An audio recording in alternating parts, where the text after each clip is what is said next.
Ang programang ito ay rated SPG. Striktong patnubay at gabay ng magulang ang kailangan. Maaaring may masiselang tema, lengguwahe, karahasan, sexual, horror o droga na hindi angkop sa mga bata.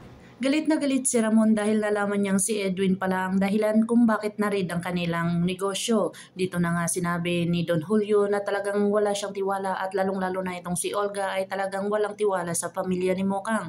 Dito na sinabi ni Olga na talagang hindi na pwedeng patatagalin pa ang pamilya ni Mokang doon sa mansyon at kung saan talagang mabubulilyaso ang kanilang mga negosyo. Dito na nga ay talagang galit na galit si Ramon dito kay Edwin kung talaga hanggang saan talaga na makikitil ni Don Ramon ang buhay nito ni Edwin dahil natamaan nga itong anak niyang si Tanggol na tanggap niya na ngayon.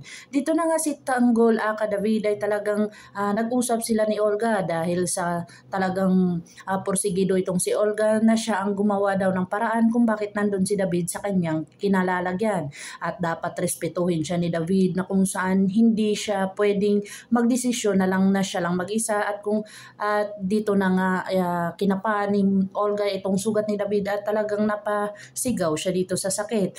Dito na sinabi niya na oo, talagang susundin kita na kung saan talagang wala siyang magagawa dahil hawak siya sa patalim dito kay Olga.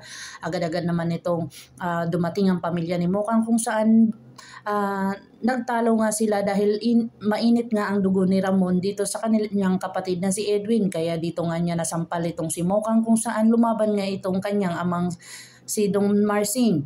Dito na nga ay talagang nagkagulo na kung saan aalis na sana sila ni Mokang pero tinutukan ito ng baril ni Ramon at talagang hindi sila makakaalis dahil talaga sinabi din ni Mokang na nagpakasal lang ako sa iyo pero hindi mo ako pagmamay-ari.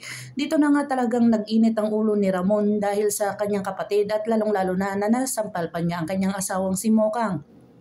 Dito na kaya magsisisi si Mokang dahil pinakasalan niya itong si Ramon kung saan talagang hindi niya kanais-nais ang mga ginagawa na ni Ramon sa kanya na napagbuhatan siya ng kamay at lalong-lalo na makita niya ang kanyang magulang na pinagsasabihan at minamaltrato ni Ramon na hindi isang magulang.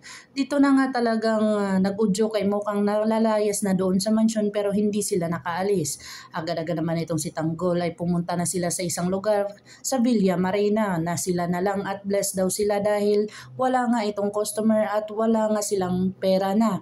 Dapat ipagbebenta na daw sabi ng may-ari na lalaki pero pinipigilan siya ng babae dahil may darating at darating daw na blessing. Ito nga daw sila ni Tanggol dahil ang saya-saya ng mga mag-asawa na kung saan dumating ang sila ni Tanggol at talagang magkakaroon na sila ng pag-asa kung saan talagang buhay na naman ang kanilang negosyo. Dito na nga kinuha na nila ni Tanggol lahat ang cottage, pati na ang floating cottage kung saan talagang libre na sila sa pagkain kung mangingisda sila. Lulutuin na din ang asawa ng may-ari na kung saan talagang free time silang dalawa at dito na sila magsisimula lang kanilang bagong yugto ni Bubbles at saka ni Tanggol. Dito naman kakalimutan yata ni Tanggol itong si Mokang kung saan ito namang si Mokang ay nagsisisi sa kanyang mga desisyon.